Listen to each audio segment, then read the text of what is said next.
Well, welcome to Sky Island Alliance's Coffee Break. This is our webinar series where we like to talk to you about big things happening in the Sky Island region of the US and Mexico, and to talk about what we're doing to help protect and restore the diversity of life and lands in this amazing region. I'm Emily Burns. I'm the program director with Sky Island Alliance. And I'm going to be presenting this morning with my colleague, Eamon Harrity, and he's our wildlife program manager. Yeah, hi everyone. I know many of these names and faces. It's great to see you all today. Excited to talk to you all about what we know at the border. So today we're going to be talking about what's actually happening along the border. We'll start with the large scale, what's happening nationally at our southern border. Then we'll talk more specifically about the Tucson sector project and what we know about construction that's happening right now. Then we're going to shift into our work to document the wildlife community, to understand differences in impacts from different types of border infrastructure. And we will be doing a tour across our camera sites, which I think you'll find really interesting. And I just want to say that what we're talking about today is going to include a description of the militarization that's happening along the border. This is really concerning for all of us. It is something that's deeply affecting our borderland communities. And I hope at the end of this, we all walk away with some actionable things that we all can do to continue to face what's happening, to tell our friends and neighbors about the conditions at the border, and work really hard for solutions that are going to improve the fate for borderland communities and, of course, wildlife as well, that have moved since time immemorial between what is now Mexico and the US. All right, with that, going to start with gratitude. First of all, um, we are so indebted to our funders, the Wilberforce Foundation, the National Park Service, National Parks Association, and so many individual donors and volunteers that have given their time to this project that has made it happen over the last 5 years. This program started in 2020, and it's really been the generosity of so many that have allowed us to put these cameras out on the ground. All of our camera data that we'll be talking about are permitted cameras that have been provided by the land managers and organizations listed below. And we're also super appreciative of Wildlands Network and Friends of Buenos Aires National Wildlife Refuge for their collaboration on this project this year. And I would like to thank the Border Coalition. We stand in coalition with community members and organizations from across the country working to make border policy better and more humane for all of us. And thank you especially to Dinah Bear, who's been leading this group for decades. It's how we stay abreast of what's happening at the administration level, in Congress, active litigation, and what's happening on the ground, state by state. And lastly, thank you to Eamon, who's going to be talking today. He's down there driving the trucks around, checking cameras, coordinating with the land managers and Border Patrol to make all of this possible. Megan Bethel, who's our wildlife specialist, and she has been doing a lion's share of the photo analysis. We have interns, our wildlife specialist in Sonora, Miguel, and so many volunteers that are helping to process the data. So there's a few of us talking today, but we're just the tip of the iceberg. So many people and groups are contributing to this. And so a deep thank you. Okay, so what's happened so far this year? We've all aged a lot this year. I know I'm not alone. And the border news has been significant. If we think back to January, on January 20th, there was a national emergency declaration. And this happened when Trump took office. And this is very significant and has catalyzed a lot of things that we've seen over the last months. A national declaration means it gives authorization to the Department of Defense to mobilize the military at the border, and that certainly has happened in many places. As part of that, we began to see national defense areas become established, and actually the withdrawal of public lands from land management agencies and conveyance to the military. And I'll show where that's been happening on a map in a moment. We've also seen new law waivers being issued. The Department of Homeland Security Secretary has the authority granted to them by the Real ID Act of 2005 to waive federal laws and statutes. And with this waiving of the laws, it allows many things to happen, including circumventing of procurement laws. So contracts can be let without public knowledge, and they don't have to take bids from contractors. They can single source contracts. And a $309 billion contract was announced for Fisher Sand and Gravel for our Tucson sector, and I'll talk more about that. This all happened in June. And then in July, on July 3rd, the reconciliation bill in Congress was passed and then signed, and it provides $46.5 billion for border wall and barrier systems. That is a significant amount of money. And I'm going to talk a little bit more about what that's going to cover. All right, so coming back to the militarization and the concept of these national defense areas. Right now, we are all still trying to understand exactly what this means. They have been rolled out rather in some awkward ways. Sometimes it's not exactly clear the spatial designation for the national defense areas. You may hear these referred to as NDAs. What we see here on this map that the AP News published is showing for the 3 eastern states, Arizona, New Mexico, and Texas, different NDAs that were established starting back in April, with this large one along the border in New Mexico. It's approximately 1/3 of the southern border of the United States now is under military control. And in Arizona, it is in the Yuma sector. As you can see, that green segment towards the western end of the state, and that has been conveyed to the Navy. All right, so what does this mean? Well, what we're figuring out is that basically having militarization means that the border now is a place that there is no public access at all. And it heightens the criminality for anyone entering a national defense area. So if a birder inadvertently walks into a national defense area on what used to be public lands, they could be facing steep penalties. We've seen some of those be dismissed, but of course, for any refugees, asylum seekers that cross over the border, they are going to face much steeper penalties for having done so.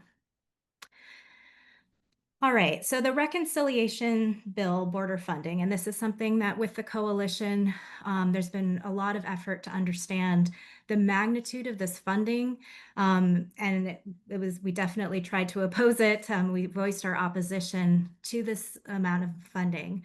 This amount of money is more than 2.5 times the amount of money that the government has spent on border systems since 2007. It's also going to be the largest public works project in United States history. So it's a massive amount of money. It's more than enough money to finish border systems across the border, most likely. So analyses were done, and it seems like the money will cover over 700 miles of primary wall, 629 miles of secondary barriers, which is a little bit of a head scratcher for me, but in the picture on the left, this drone image, you can see what a double barrier system might look like if there are 2 parallel wall segments. And then 141 miles of replacement barriers. We don't know exactly what that means, but it could be older stretches of 18-foot wall getting converted to 30-foot wall, or other kinds of swapping in what the barrier system is. It's also going to include 900 miles of river barrier along the Rio Grande River. Next. So it's interesting, if you do the math, that is more than the length of the southern border. So this double system, this double barrier system is certainly very possible. And it remains to be seen how that's actually going to be deployed across the ground. And then most recently, we heard the unfortunate news that there is an aspiration to paint the wall black. This was tried in a few key places during the first Trump administration, including in the border wall at the port of entry at Sassabee, Arizona. Here's our colleague Miles Trapagan from Wildlands Network standing next to the shiny black wall. And even after a few years, the paint was pulling away.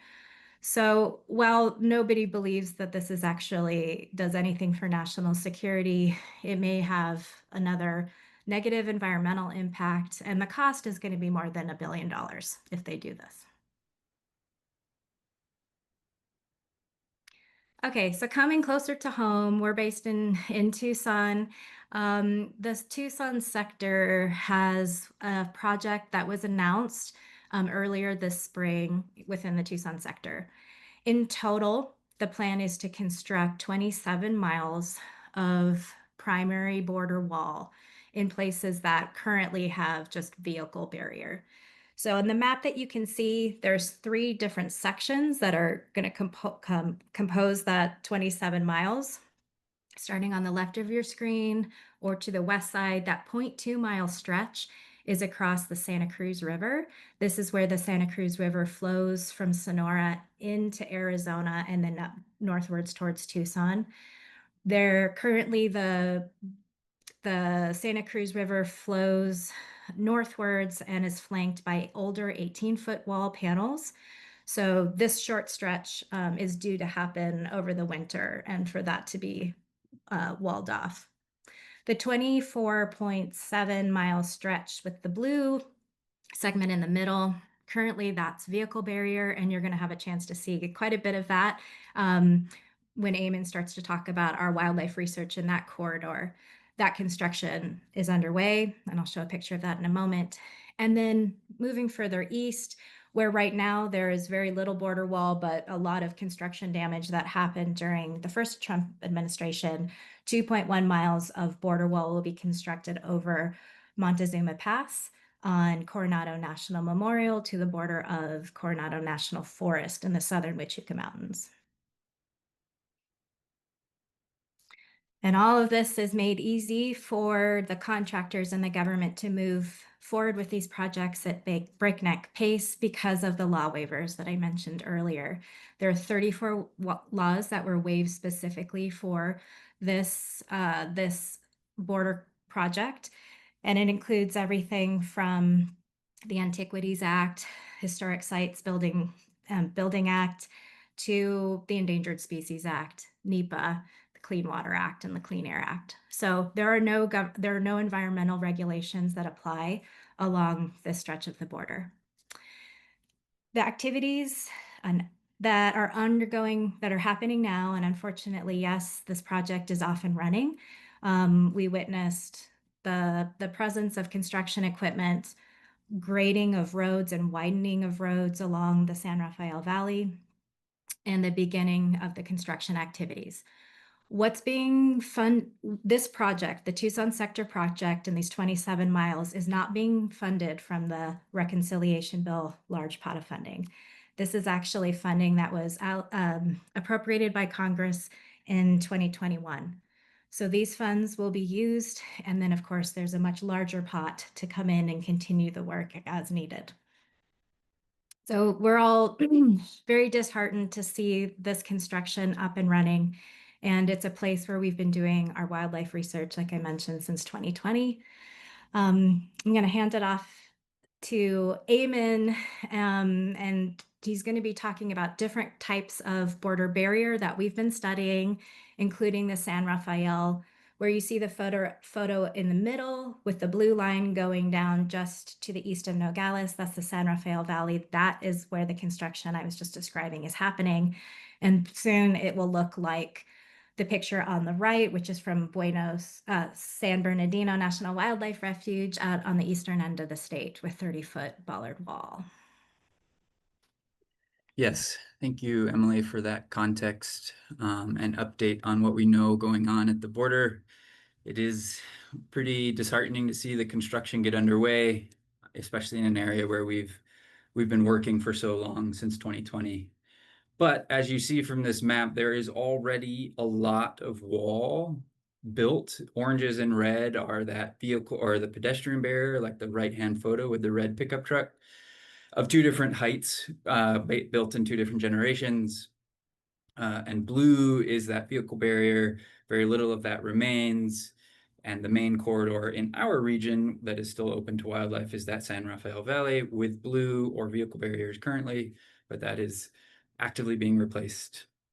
And just as context, there's really not very many openings left along the border of significant width, right? Starting in California, near the Jacumba Gap area on the far west, there's a large opening, but that area, in some of these places, wall is already being constructed. Moving east in Cabeza Prieta, the largest opening is in the Tohono O'odham Nation, and this is this big circle in the middle, about 63 miles.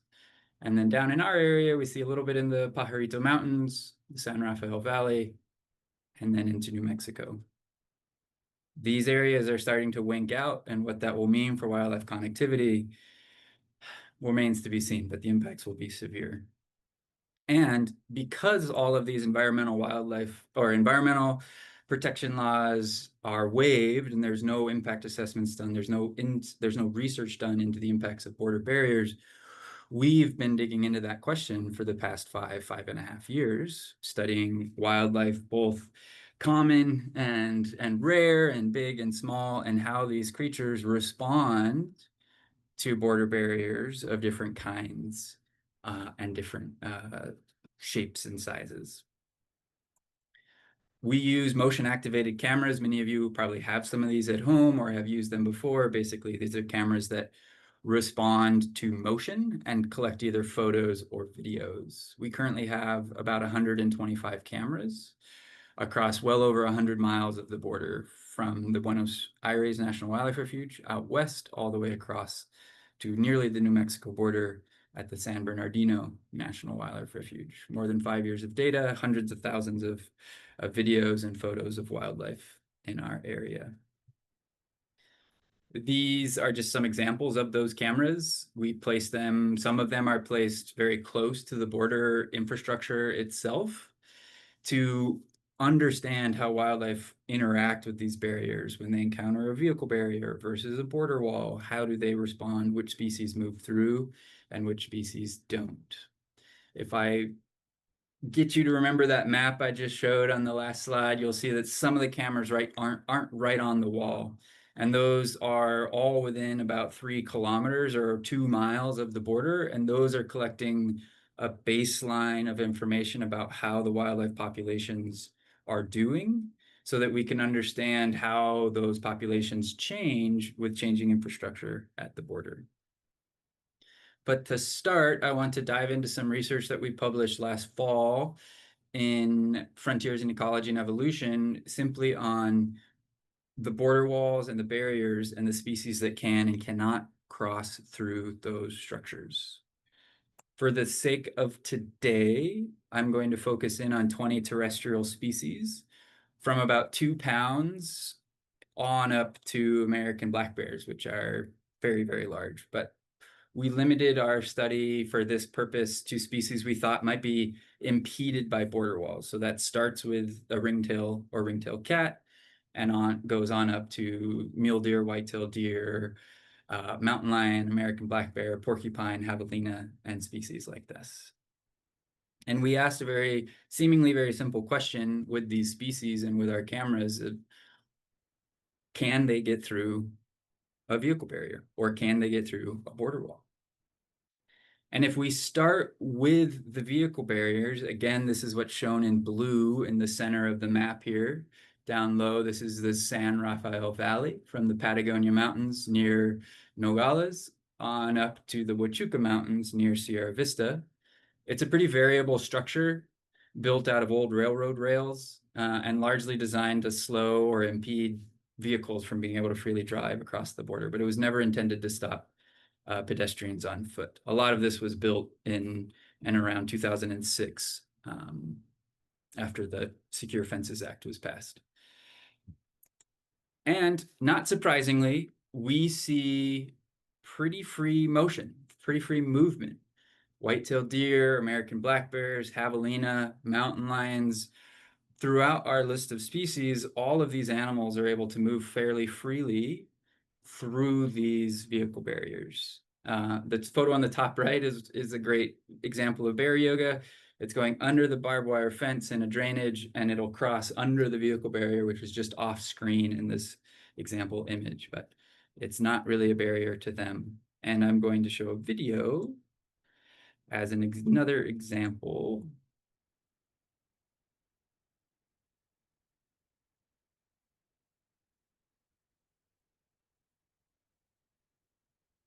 So this is a female mountain lion with two very large kittens, or in this really almost adult mountain lion cubs, and they're moving south from Arizona into Sonora, Mexico. And we've seen this dozens and dozens of times. This is a landscape that has a very healthy population of wildlife, and it's a very connected landscape. These animals are moving very freely back and forth across the border in the San Rafael Valley. And we'll imagine this, or we'll present this data graphically, and you're going to see a few versions of this figure. The vertical axis is a crossing rate. So basically, if we see 10 interactions of an animal at the border, and in 5 of those interactions, they get through the barrier, we would call that as a 50% or a 0.5 crossing rate. And then on the horizontal axis, you have our 20 study species from largest to smallest, left to right. So American black bear, we see about 75% of the time they encounter a vehicle barrier, they're moving through that vehicle barrier.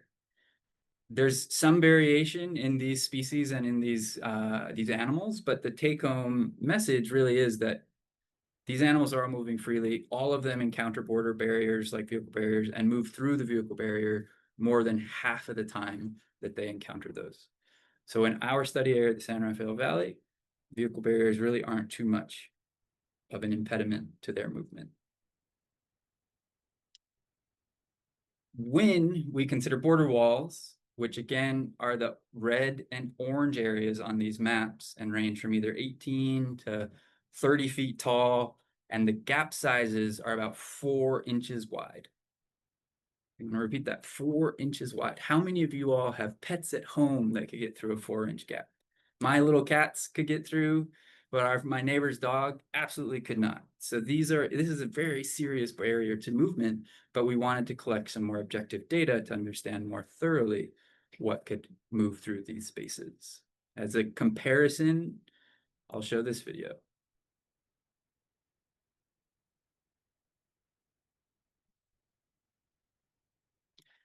This is at San Bernardino National Wildlife Refuge. 2 full-size mountain lions. I'm unsure if it's 2 adults or a female with a large kitten, but again, they're running into this wall and not getting through.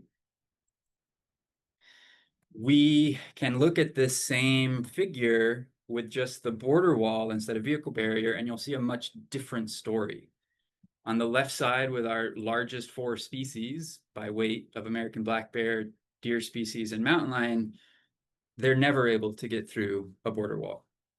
The smallest or the largest species we see very, very infrequently getting through is a collared peccary. We have just a couple videos of a smaller, skinny adult squeezing through, but we've also seen an adult javelina attempt to get through, get stuck in that 4-inch gap, and ultimately die of exposure. With coyotes and bobcats, we start seeing some crossing rates, and as we get to smaller species like raccoons, we see them moving through less easily than with the vehicle barrier, but still fairly regularly. With these areas where there's no information, this just means that we haven't seen, for example, a North American porcupine attempt to get through a 4-inch space in the border wall. This is largely based on the habitats where we have cameras with the 2 wall types, but that's just what these gaps mean. Again, the simplest message here is that the border walls impede wildlife movement. It's roughly an 86% reduction in the amount of crossings when we compare a vehicle barrier to border wall. So it's impeding 9 of 10 almost of all species and animals that run into it. The border wall is not one continuous or one very similar system. There are some small wildlife passages that have been installed, but they're very, very tiny. In fact, when we first encountered them, we dismissed them. We didn't think anything could possibly use an opening the size of a piece of binder paper. These are about 8 inches wide, 11 inches tall, a little bit of variation. But if you can remember your school days and you remember that piece of binder paper, that's about the size of these openings. Their technical term is a small wildlife passage. Colloquially, they're called either cat doors or doggy doors because of what they look like. You can see in the top right image, we have a camera in Sonora, very far in the distance, looking at this passage in the San Bernardino National Wildlife Refuge. But we were, at first didn't think much of them, but we wanted to do our due diligence. We placed cameras and have been monitoring them since 2022. And surprisingly effective. They are well used by animals like bobcats on the left, coyotes on the lower right, and javelinas in the top right. This is javelina 5 o'clock traffic. The whole herd kind of comes, this is looking north from Sonora into Arizona. So this troop is trying to get to Sonora, Arizona. They take some time, but they're all able to get through. And perhaps most surprisingly, again, with the mountain lion as the central figure, we observed this.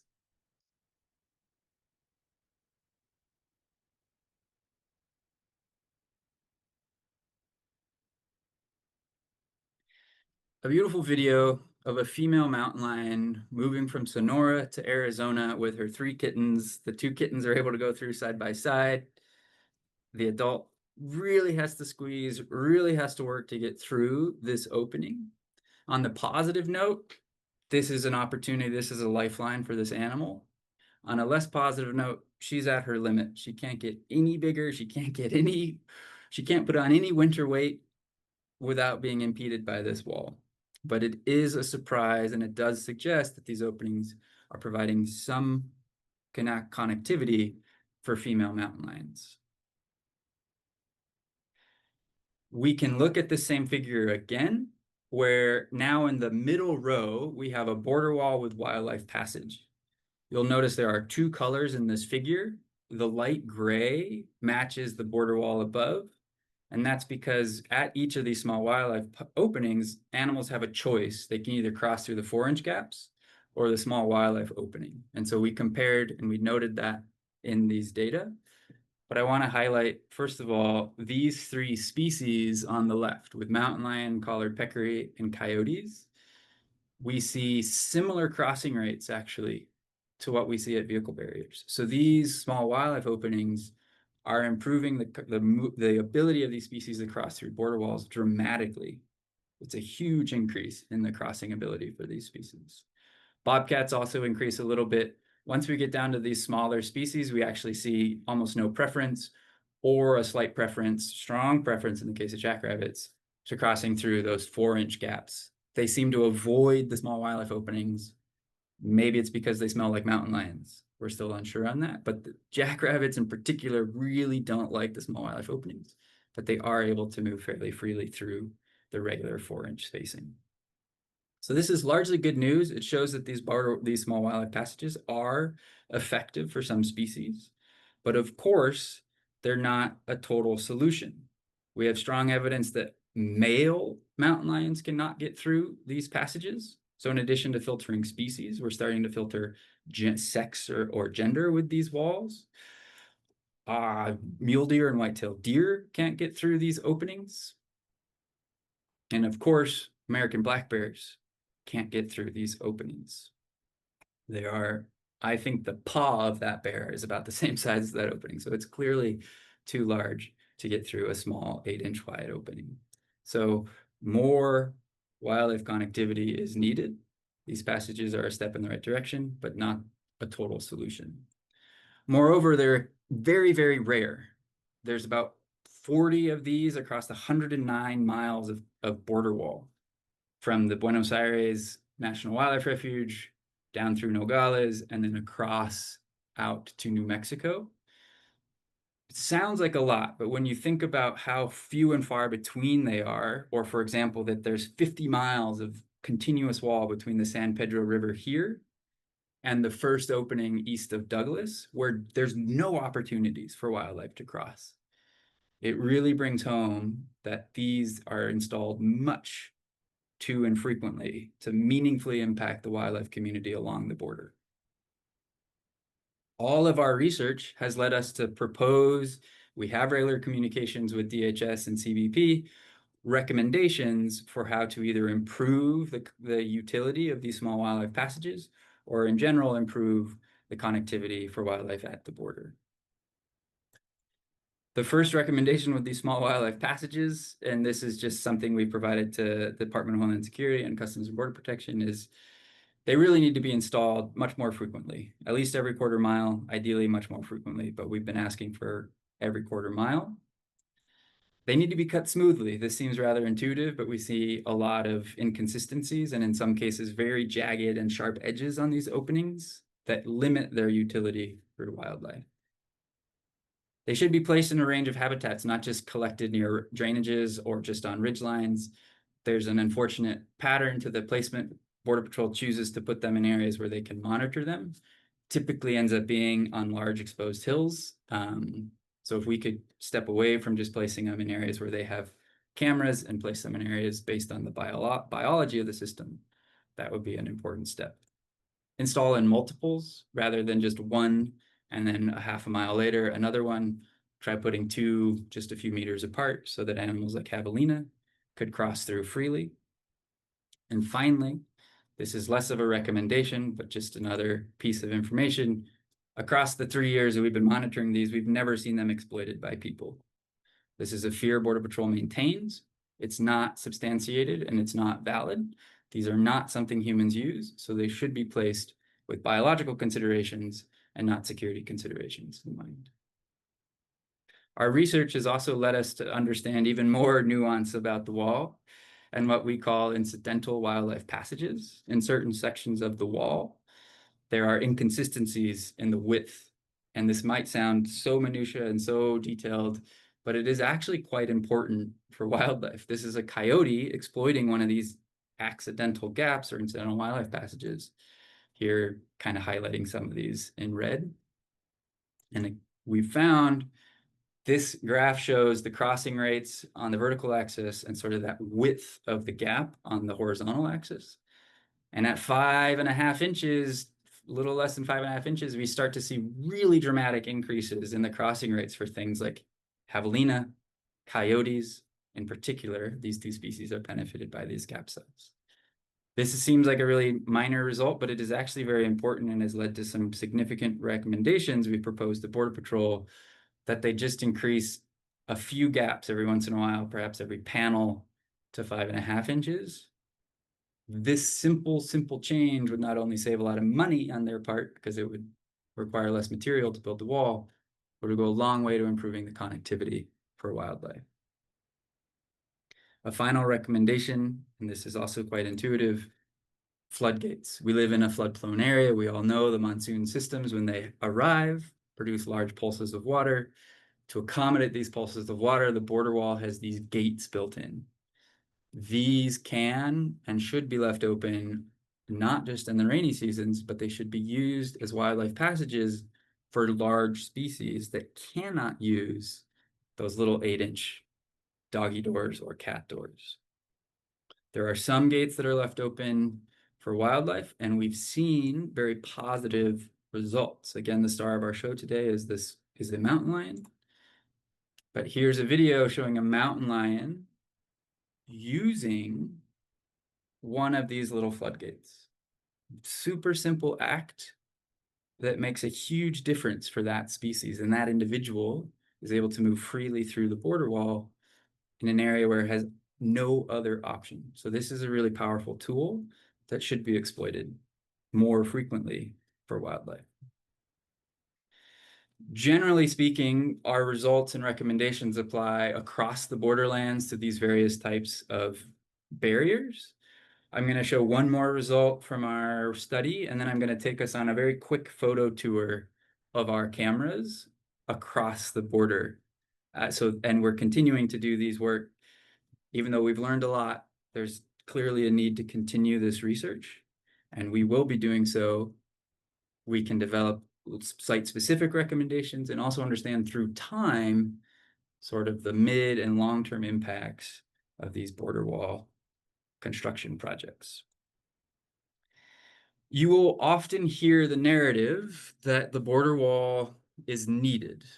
We are facing an invasion at the southern border, hordes of people coming across, and the only thing we can do is build a wall to stop them. Our cameras have been on the landscape in some places for 5 years, in other areas less time, but they tell a different story. This figure on the vertical axis shows the average monthly, or the average number of monthly detections of a few species. The colors represent different species, from bobcats, javelina, mountain lions, white-tailed deer, and in green are the number of human detections on average each month. At the Santa Cruz River, we see almost no people. On average, very, very few, almost 0 people per month on average, whereas we're seeing close to 20 white-tailed deer and javelina per month on these cameras. If we move to the San Rafael Valley, where construction has already begun, we see a similar story. If we consider white-tailed deer, the scale is different here because the white-tailed deer are so numerous in the valley that I've had to alter the scale from 0 to 200 instead of 0 to 20. We see almost 180, 185 white-tailed deer per month on average across our cameras.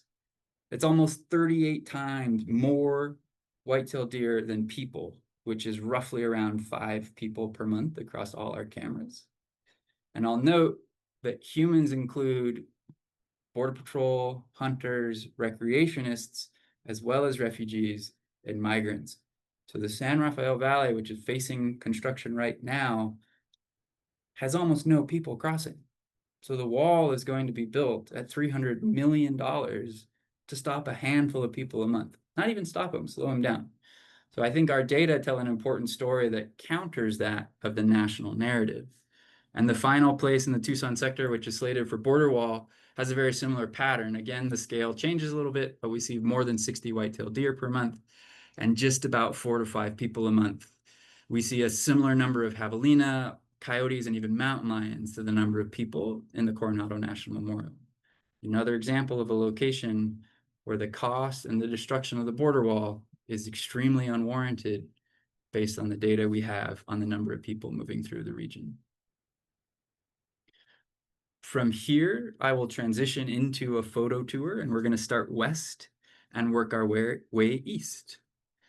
We have cameras out at the Buenos Aires National Wildlife Refuge. This was a wildlife refuge that protects, among other things, a beautiful grassland for bobwhite quail and pronghorn. And it is characterized by a 30-foot border wall that was built in the previous Trump administration. It is also at the very western edge of the refuge, and actually off refuge, you see a little bit of vehicle barrier, but that's nearly all gone. Currently, there's no new construction plans announced, but we don't know in the future if they will continue to build wall in this area. We have 7 cameras, and these are brand new, supported graciously by the Friends of Buenos Aires National Wildlife Refuge. And we just placed them about 6 weeks ago, but we're very excited to learn what we can about this area. To date, we've seen species like gray foxes and coyotes using the small wildlife openings that are out there, as well as coati, javelina, and rock squirrels, and white-tailed deer moving along the walls. We haven't yet seen a coati cross, but it's early days.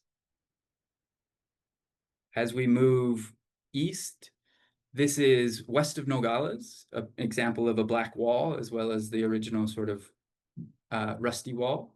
This is an area that had wall built during the last Trump administration, and it was actually finished during the Biden administration. So they were building right up till December 2024 on this area, but no new wall plans have been announced. Sadly, there is also roadkill. This is a gray fox at the foot of a 30-foot wall. Didn't get out of the way of Border Patrol. Right now, we have 8 cameras. There's 6 wildlife openings in this area, and we have about 6 months of data that was started in February of 2025. Our most common species are by far gray foxes, and they're the species we've seen most frequently using the small wildlife openings. But we've also seen mountain lions and bear, we've seen coati, javelina, and white-tailed deer in this area as well. As we continue east, we're going to just hop about 10 miles to the Santa Cruz River. This is currently a small 0.2-mile section between sections of border wall where there's nothing but vehicle barrier to allow the pulse flood of this river. But that will be completed allegedly by February 2026. That's the timeline. We don't know for sure. But you can see it's very undulating terrain, and there was a little gap for wildlife, but that will soon close. We've had cameras there for about 12 months. 9 cameras, and we've seen it's a riparian area, so we see a few more species that are tied to water. We see a lot more turkeys here than we do in other areas. It's because of the perennial water. This is a small stretch of the Santa Cruz where there's actually perennial water. Antelope, jackrabbit, bobcats, javelina, white-tailed deer, of course. Interestingly, no mountain lions yet, but we'll see if they show up.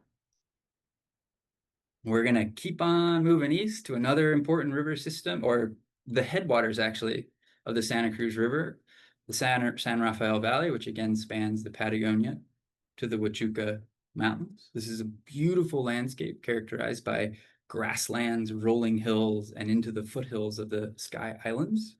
And this is by far our largest and most comprehensive data set. And it is also, sadly, the location where border wall construction has begun and will be completed, if all goes to plan, by December 2027. We've had 63 cameras in this area with over 5 years of data. There's an asterisk on this number of cameras because they are currently being bulldozed, and I have to go down tomorrow to remove up to 8 cameras that are in the way of the construction crews, and we will be relocating them to Sonora to continue the monitoring.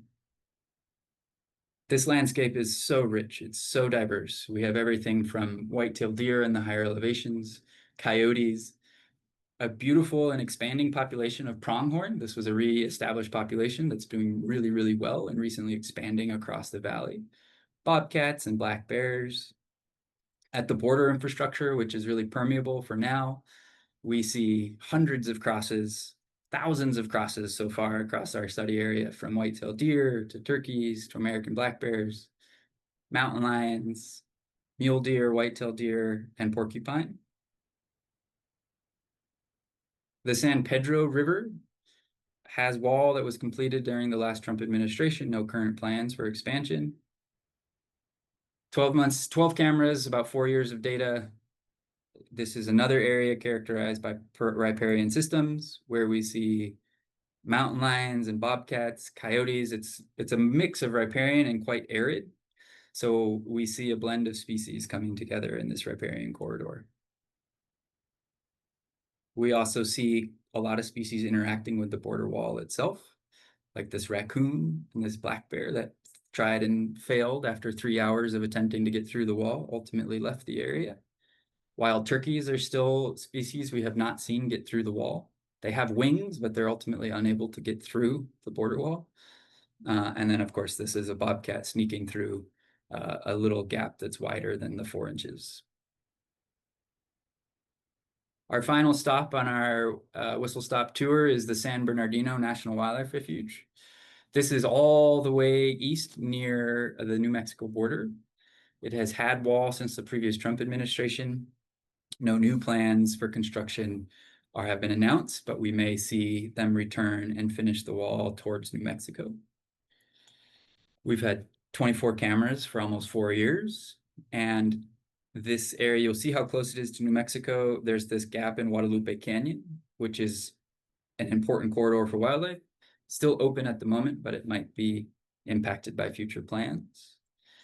And much like the other areas, we see the large carnivores, and we see a very diverse mammal community, including raccoons and javelina, and bobcats and deer, both deer species. At the wall itself, We see gray foxes and mule deer, javelinas, mountain lions.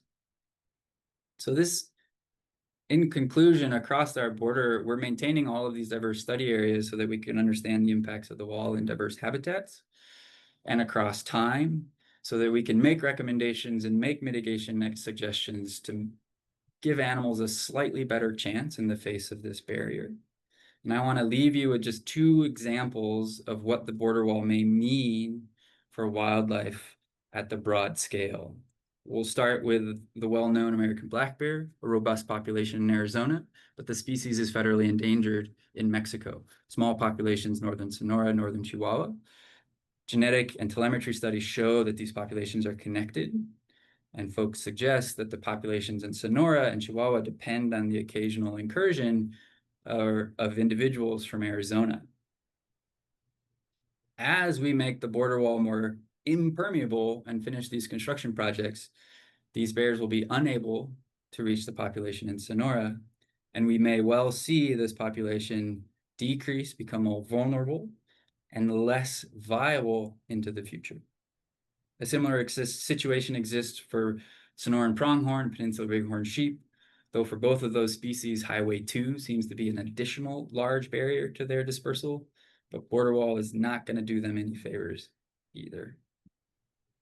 A final example is, of course, our beloved jaguars that bless us with their presence every year or so. This is a photo of Oshad Nukudum taken in the whetstones in 2023. This cat is now back. It has returned to the Huachuca Mountains this summer.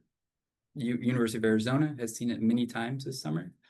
But these are a northern population of jaguar that every year or so enter Arizona. And though they enter through the San Rafael Valley, through the Patagonia or the Huachuca Mountains, we know they enter through the Pajaritos and into the Baboquivaris. We know they enter out east and into the Chiricahuas. If we finish these border wall projects, we will be robbing ourselves and future generations of the opportunity to ever see these animals reestablished in Arizona. And one thing that makes me particularly sad is there's a convention or a tradition now that the school kids get to vote on names for these jaguars, and future generations of kids will not have that opportunity if this wall is completed. So this is bleak. These are just a couple examples thinking at the larger scale, longer term, of the impacts of the border wall. But I want to just, we have to hold on to the hope. We have to keep thinking of optimistic opportunities for change. And so here, I'm going to hand it back to Emily to thinking about how we might be able to move forward and what we can do to make a difference. Well, thank you, Eamon. And I think for those of us that are working on this research and in the border policy and advocacy realm on a daily basis, it's a real emotional roller coaster. We're so inspired by every photograph and video of these animals and want to tell their story and help raise awareness collectively about how important these places are and what's possible if we allow connectivity to continue or reestablish it in places where it's been cut off. So how can you help? If you're in a position to make a donation to support our research and advocacy efforts, it's needed. Eamon, I'm excited to share the news with you that we received a $22,000 donation for the study this morning. Oh my God. Yeah, Thank really you. exciting. We still are looking to raise another $47,000 by the end of this year to cover our costs in 2025 for the research that you just heard about. We also really need help spreading the word. I keep being told from people, friends around the country, they're not hearing about this. They're not hearing in the national news about what's happening. So those of us that are here today, we're the most informed, but most people in the country are not. So it's as simple as amplifying the messages from Skyland Alliance on social media, maybe forwarding our newsletter, having conversations with people about the border wall. One of the biggest problems that what we think about looking ahead is people turning their back on this issue, not wanting to think about it. It's so polarizing and people don't want to talk about it. But if we don't keep it alive in people's minds, we won't be able to build the collective will that it's going to take to put in more wildlife crossings and then ultimately tear the wall down. We also need to educate our elected officials about what's at stake with the current policy. We at Skyland Alliance and those in our border coalition are working to do that in every opportunity. Just a week ago, we took down staff from Senator Kelly's office to brief him on what's going on. And this is the ongoing work to continue to provide education about what's actually happening on the ground and to provide solutions, low cost, effective solutions that don't compromise national security. And that's what we're all about right now. So that's the work ahead. And as Eamon said, and I think this is most important, keep hope alive. Nothing buoys our spirits more than seeing animals use those small wildlife openings. When monsoon season comes and floodgates open, there's a moment for animals to find them and use them. And ultimately, it's up to all of us to figure out how maybe at some point wall segments can come down. There's a lot of money for wall building, but where is the money for the wall maintenance going to come from? There will continually be decisions about whether we invest in barriers or if we invest in connectivity, and that's where we have opportunities, and we're not gonna stop putting our foot on the gas to press for these things. So with that, thank you so much for joining us. We have some time to answer questions, and I see so many great questions in the chat, and Eamon and I will do our best to respond to them. If you have more questions, please feel free to add them in to the chat, and we'll get through as many as we can. First of all, Eamon, deep appreciation from the group in terms of all of the effort going on with the research. And so thank you for making this study so rigorous and impactful and working to communicate it directly to Border Patrol. All right, so one of the first questions is about Turkey and how it might be the wall might be impacting the population in the US versus Mexico more. You gave that great example about the black bear, but is there anything you want to share about turkeys?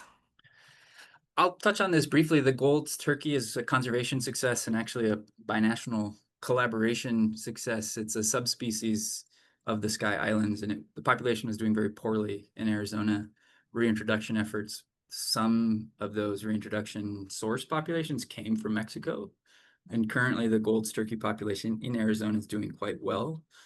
I don't have enough information to say if the wall is going to impact one side or the other more, but I suspect that in the borderlands where connectivity is removed, water is removed, and these drainages they love are impacted, we'll probably see a pull back where the species become less common right along the border and step back a little bit to areas that are less impacted.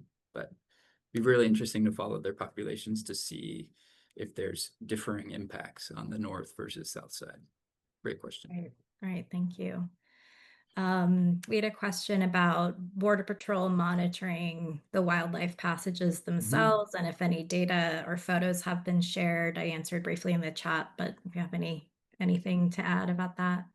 Yeah, so they monitor these passages fairly closely. They either put them in places where their big surveillance towers can see them, or they have their agents, and we see this a lot on our cameras. They come up and they kick the wall to make sure they haven't been cut.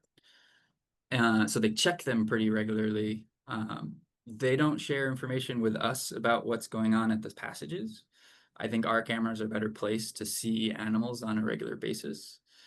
I will add, Border Patrol does share observations of spotted cats, and that's been a great conservation, or it has been a positive collaboration. Their network of cameras has captured a lot of the jaguar detections, and they do share that with the University of Arizona. So we know more about the cats than we would otherwise, but they are not yet sharing data of things like javelina, which would be great, but so far, no. You showed the extent of where our current camera network is right now, but can you share about any wildlife monitoring that's going on in the Pajaritos Mountains? Yeah, so that's a great question, and I would encourage you to reach out to Kinley Reagan at Phoenix Zoo, but we have those cameras along the border wall, kind of on the western fringe of the Pajaritos. Kinley Reagan of Phoenix Zoo has a network of about 50 cameras in the Pajaritos. They're arranged in a slightly different format, if you will, with a focus more on species diversity and use of drainages, more so than the impacts of the border wall. Those cameras will provide a lot of information about the wildlife community, especially if that wall is completed through that area. Which at the moment, we don't have any news of contracts being let for closing those gaps. Right. But it won't be a surprise when we do hear that news.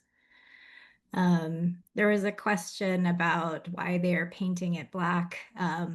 It's a political stunt. They have probably more money for border systems than they're going to be able to spend through the reconciliation bill. And it's just a way to make the wall, in theory, more cruel and more harmful to people and clearly wildlife as well. So a question about, let's see, the Coronado National Memorial segment, and a question about the pajaritas, which I think we've addressed, but are there any other plans for the wilderness? We don't know. There continues to be a border act brought to Congress by Juan Ciscomani, the Flash Act, which includes putting in more roads and through wilderness. So those things are front and center in terms of new developments within wilderness that we may be expecting soon. There's a question about the Center for Biological Diversity's lawsuit, and has it had any effect? Assuming that a lot litigation like this might pause construction until the court case is resolved. I'll speak to what I know, that the waivers from the Real ID, or the power to issue those waivers, was created from the Real ID Act of 2005. And it's a very, very powerful piece of legislation. The only grounds for challenge are constitutional.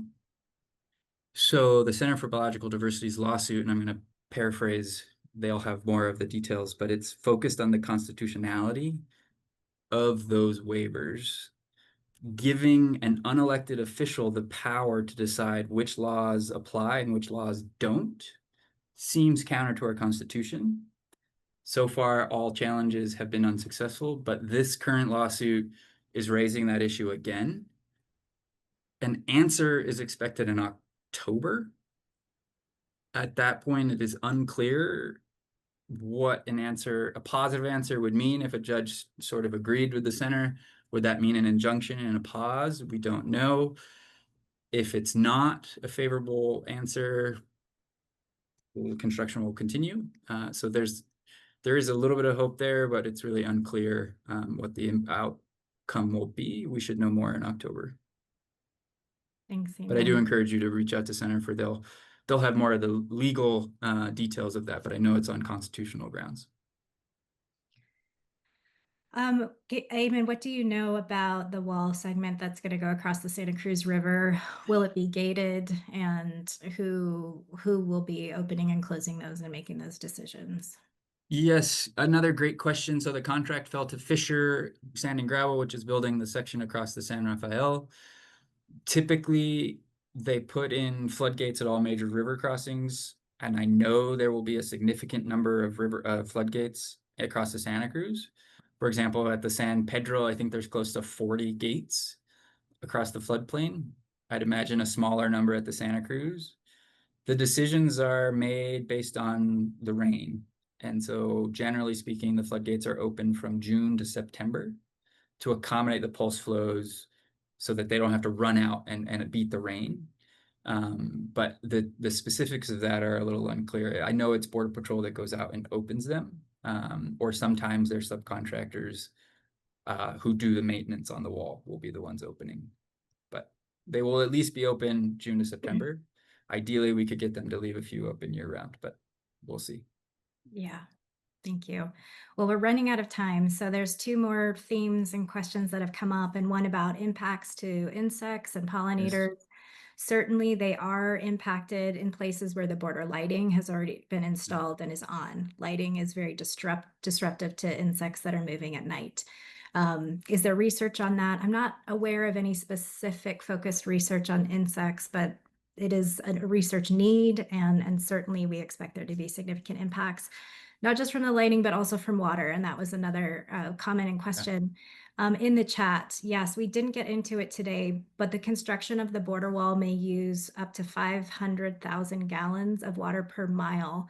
And that's going to be used for the large cement footer at the base of the wall and also for dust abatement during the construction project. We understand wells will be drilled along the Roosevelt easement, which is a 60-foot buffer north of the international boundary. And this is happening at a terrible time when the landscape is already really stressed. So that's a compounding impact for animals living in this stressed environment with the habitat fragmentation. This water, trying to replace it and get it sunk back into the ground is going to be very difficult, but it's never going to be more important to do really good stewardship of these lands and do everything we can to try to make up for the egregious waste of water. So we're at time and we're going to have to wrap it up here. This recording will be prepared and emailed out to all of you. We'll be sharing links to other information that's on our website. And also it will include content that you can use to share with your friends and family, your neighbors, and if you're inspired, write to your elected officials to continue this education campaign. So thank you so much for your time. Take a deep Thank you, breath. everyone. We're going to be here continuing this work, and it means so much to all of us to have you with us. Thank you. Thanks, everyone.